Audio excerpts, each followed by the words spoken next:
क्या सब ठीक है? केरल की कहानी। फिल्म में कई धार्मिक और राजनीतिक मुद्दे थे। एक कॉलेज के छात्रावास में 4 छात्र एक कमरे में रह रहे हैं और एक मुस्लिम छात्र अपने धर्म को अन्य छात्रों में फैलाने के लिए बहुत गंभीर है। अन्य 3 महिलाओं में से 2 हिंदू महिलाएं हैं, एक ईसाई महिला। उन हिंदू महिलाओं में से एक कम्युनिस्ट की बेटी थी।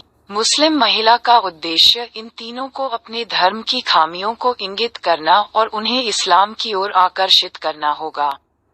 सच तो ये है कि उस मुस्लिम लड़की का हर सवाल वाकई सोचने पर मजबूर कर देता है, इसलिए हम यह वीडियो बना रहे हैं। लेकिन उस मुस्लिम महिला के लिए अगर उसकी महत्वाकांक्षा केवल अन्य महिलाओं को इस्लाम में परिवर्तित करने की थी तो कोई समस्या नहीं है, लेकिन उसकी महत्वाकांक्षा उन महिलाओं को मुस्लिम धर्म में परिवर्तित करना, उन्हें मुस्लिम पुरुषों के साथ जोड़ना और उन महिलाओं को मुस्लिम चरमपंथी आंदोलन में भेजना है, जिसमें एक हिंदू महिला एक मुस्लिम प्रेमी से गर्भवती हो जाती है और उसे छोड़ दिया जाता है। लेकिन चूंकि वह एक छात्रा है, इसलिए वह ये बात अपने परिवार को नहीं बता सकती है। इसलिए उसके पास किसी अन्य मुस्लिम व्यक्ति से शादी करने के अलावा और कोई चारा नहीं है। यह वह आदमी है जो उसे अफगानिस्तान में आतंकवादी आंदोलन में ले जाता है। फिल्म की मुख्य कहानी यह है कि वह किस भाग्य में फंसती है और कैसे वह वहां से भागती है। यह आतंकवादियों द्वारा वेश्यावृत्ति के लिए इस्तेमाल की जाने वाली कई महिलाओं को भी दिखाता है। इस फिल्म में जो महिलाएं आतंकवादियों से बचना चाहती हैं, उन्हें आतंकवादियों द्वारा बेरहमी से गोली मारकर हत्या करते दिखाया गया है। जब दूसरी लड़कियां धर्म परिवर्तन के लिए दुकान पर जाती हैं, तो मुस्लिम लड़की अपने पुरुष मित्रों से दूसरी लड़कियों से बदसलूकी करवाती है। इस वजह से जब वो औरतें कमरे में फूट फूट कर रो रही थीं, तो तुमने हिजाब नहीं पहना था, इसलिए उन आदमियों ने तुम्हारे साथ बदसलूकी की। वह कहती हैं कि अगर आप हिजाब पहनती हैं तो अल्लाह आपकी रक्षा करेगा। जो महिलाएं इस बात से मायूस हैं, वे पूछती हैं कि क्या आप ये कह रही हैं कि केवल अल्लाह ही उन्हें बचाएगा? लेकिन ये देखते हुए कि हिजाब पहनने वाली अन्य महिलाओं के साथ कोई गलत व्यवहार नहीं करता है, वे महिलाएं भी तभी से हिजाब पहनना शुरू कर देती हैं। थोड़ा थोड़ा करके तीनों अपना धर्म बदलते हैं। इसमें एक महिला को उसका मुस्लिम प्रेमी नशे की लत लगाता है। वह उसकी नग्न तस्वीर लेता है और उसे इंटरनेट पर डाल देता है। इसके चलते वह आत्महत्या कर लेती है। पूरी फिल्म के दौरान अप्रत्यक्ष और प्रत्यक्ष दोनों तरह से एक संदेश दोहराया जाता है। मुस्लिम और ईसाई धर्म में बचपन से ही अपने बच्चों को उस धर्म की शिक्षा देते हैं, इसलिए वे आसानी से दूसरे धर्मों के बहकावे में नहीं आते। दूसरे धर्म में कोई रूपांतरण नहीं। इसी तरह ये बहुत ही विचारोत्तेजक है कि लड़की अपने कम्युनिस्ट पिता से पूछती है कि आपने हमारे देश की संस्कृति को त्याग कर और विदेशों से आयातित विचारधारा को अपनाकर मेरा जीवन बर्बाद कर दिया है। हालांकि यह सच लग सकता है। एक हिंदू आत्मा आवश्यक रूप से अन्य धर्मों में परिवर्तित नहीं होती है, भले ही उसकी हिंदू धर्म में अधिक भागीदारी न हो। लेकिन इस फिल्म में धर्म के प्रति उनकी प्रतिबद्धता की कमी का एकमात्र कारण उनका धर्मांतरण नहीं है। वे मुस्लिम पुरुषों से प्यार करती हैं। प्रेम के मंत्र के कारण ही वे धर्म परिवर्तन करते हैं। व्यवहार में यह एक सामान्य घटना है। यह नहीं कहा जा सकता कि यह गलत है।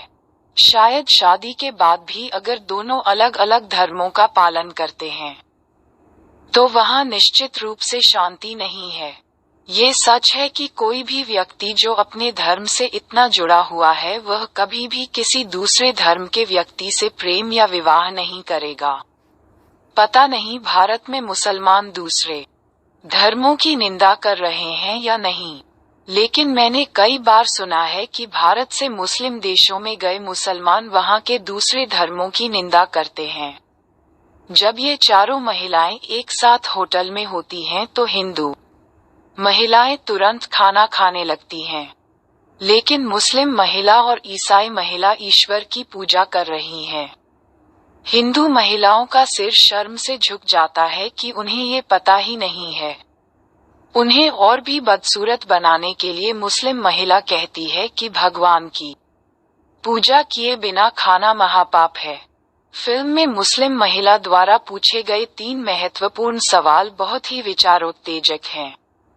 उनका पहला सवाल था कि भगवान शिव ऐसे भगवान कैसे हो सकते हैं जो अपनी पत्नी के मरने पर इंसान की तरह रोते हैं, जो श्री राम रावण द्वारा अपहरित अपनी पत्नी को नहीं बचा सके।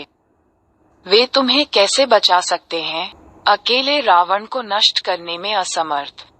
वह बंदरों के पास जाता है और उनसे मदद मांगता है। मुस्लिम महिला मजाक में कहती है कि तुम उस बंदर की भी पूजा कर रही हो। 16,000 पत्नियों के साथ श्री कृष्ण कितने अनैतिक हैं, वे भगवान कैसे हो सकते हैं? इसके अलावा श्री कृष्ण आपको कैसे बचा सकते हैं, एक काया जो दुश्मन से लड़ने में असमर्थ है और डर के मारे छिप जाता है। कॉलेज के बच्चों से ये सवाल पूछें और उन्हें निश्चित रूप से इसका जवाब नहीं पता होगा। लेकिन अगर कोई मुस्लिम धर्मगुरु हिंदू नेताओं से यह पूछेगा तो वह तुरंत मुस्लिम धर्म में होने वाले अपराधों की ओर इशारा करना शुरू कर देगा। सामान्य तौर पर, यदि 2 धार्मिक लोग आपस में बहस करते हैं, तो वे इस बात पर आ जाएंगे कि आपका धर्म गलत है, क्योंकि सच तो ये है कि इन सवालों का जवाब कोई नहीं जानता। उदाहरण के लिए, बाइबल और कुरान जैसे धार्मिक ग्रंथों में कहा गया है कि भगवान ने हत्या की आज्ञा दी है। यदि वे पूछें कि क्या परमेश्वर ऐसा कहेगा, तो निश्चित रूप से उनके पास उचित उत्तर नहीं होगा। इससे पहले कि हम इन सवालों के जवाब तलाशना शुरू करें, हमें एक तथ्य जान लेने की जरूरत है। वास्तव में किसी भी धार्मिक ग्रंथ में वर्णित कुछ भी नहीं हुआ। शायद कोई जगह है जहां जीसस रहते थे, कोई जगह है जहां पैगंबर रहते थे, कोई पुल है राम का बनाया हुआ, कोई गुफा है जहां कृष्ण रहते थे। तो जब आप ये साबित करने की कोशिश करेंगे कि हमारे धर्मग्रंथों में कही गई हर बात वास्तव में घटित हुई है, तो आप इन सवालों का जवाब नहीं दे पाएंगे। तो आपको गुस्सा आएगा। आप अपने धर्म की रक्षा के लिए एक आतंकवादी आंदोलन में भी शामिल होंगे। वेदों में कही गई कहानियां हकीकत में नहीं हुई। हालांकि सच्चाई ये है कि उन कहानियों में एक आध्यात्मिक रहस्य छुपा हुआ है। हाँ, वेदों में वर्णित सभी बातें कलयुग के अंत में हमारे मन में घटित होंगी।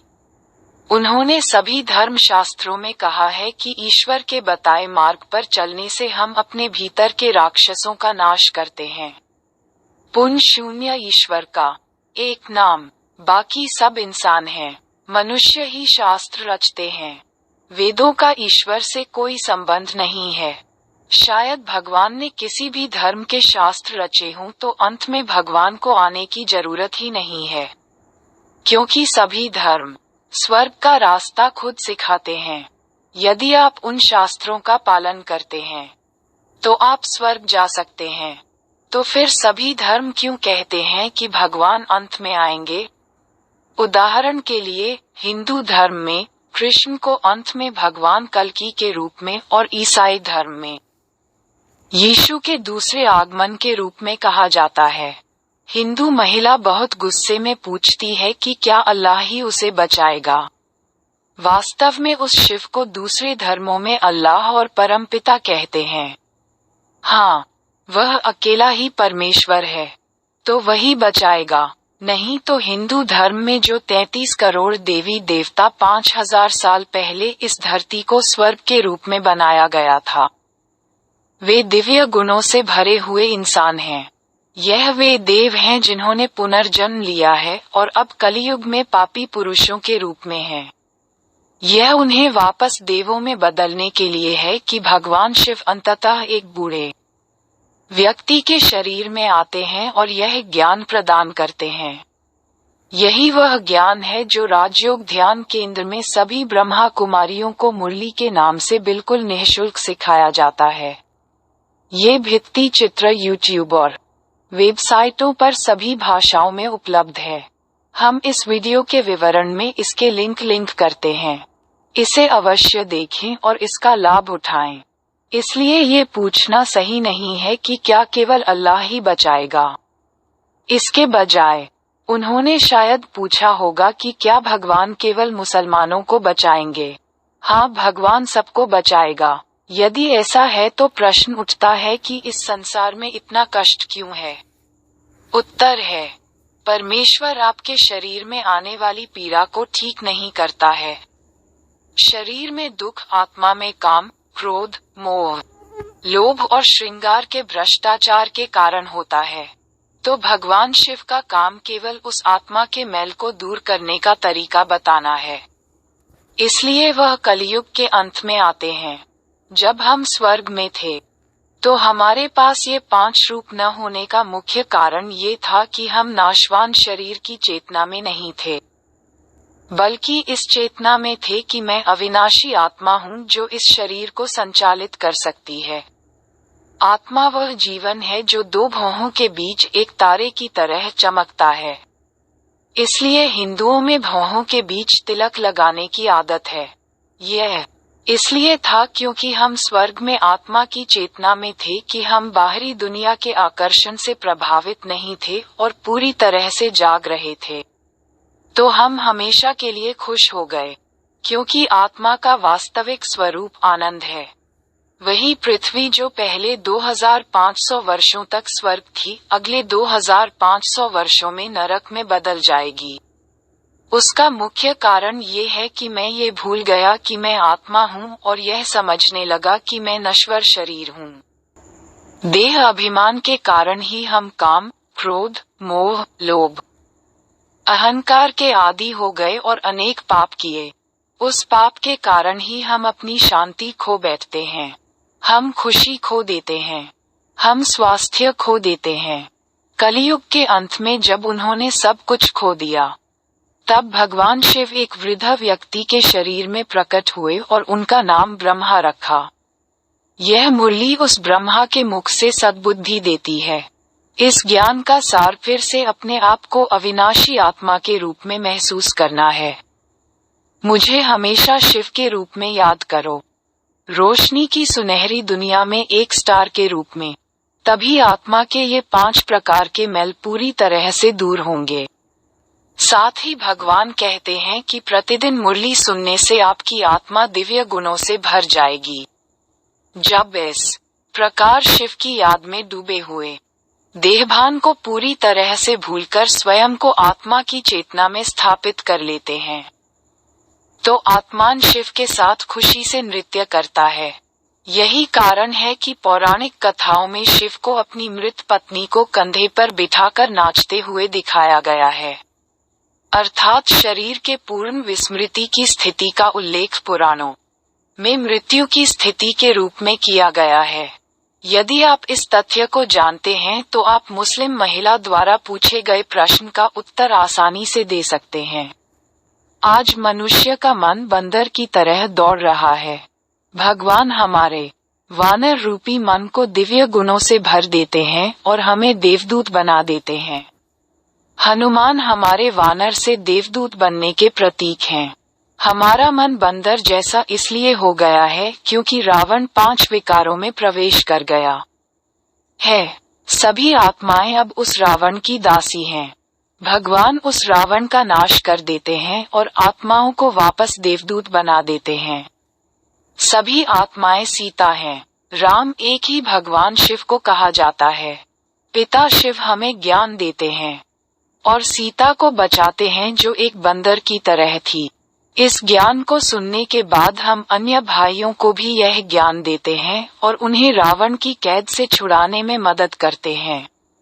तो भगवान हमारी वानर रूपी सहायता लेकर अन्य सीता या वानरों का उद्धार करते हैं। यदि हम इस रहस्य को जान लें तो राम को काया कहे जाने पर हमें क्रोध नहीं आएगा। इसके बजाय हम इसकी वास्तविक व्याख्या करेंगे। कलियुग में सभी आत्माएं काम, क्रोध, मोह, लोभ और अहंकार की जेलों में कैद हैं। इससे हमें मुक्त करने के लिए ही भगवान शिव आते हैं, अपना परिचय देते हैं और कहते हैं कि उन्हें ज्योति बिंदु के रूप में स्मरण करो। जितना अधिक हम भगवान शिव को याद करेंगे, उतना ही हम इन 5 विकारों की जेल से मुक्त होंगे और सतयुग में सर्वोच्च स्थान प्राप्त करेंगे। जो लोग इन दोषों से छुटकारा पा लेते हैं और पहले 16,108 स्थानों को जीत लेते हैं, वे स्वर्ग में महाराजा महारानी के रूप में जन्म लेते हैं। पुराणों में कहा गया है कि श्री कृष्ण ने नरकासुर की कैद से 16,108 महिलाओं को छुड़ाया, उनसे शादी की और उन्हें रानी बना लिया। एक पति के रूप में परमेश्वर की सोच का बाइबल में भी उल्लेख किया गया है। आत्माओं के रूप में हमें अपनी आंखों को दूल्हे के लिए जगाए रखना चाहिए। बाइबल में कहा गया है कि जिनकी आंखें जागी हुई हैं, उन्हें ही ईश्वर स्वर्ग में ले जाएगा।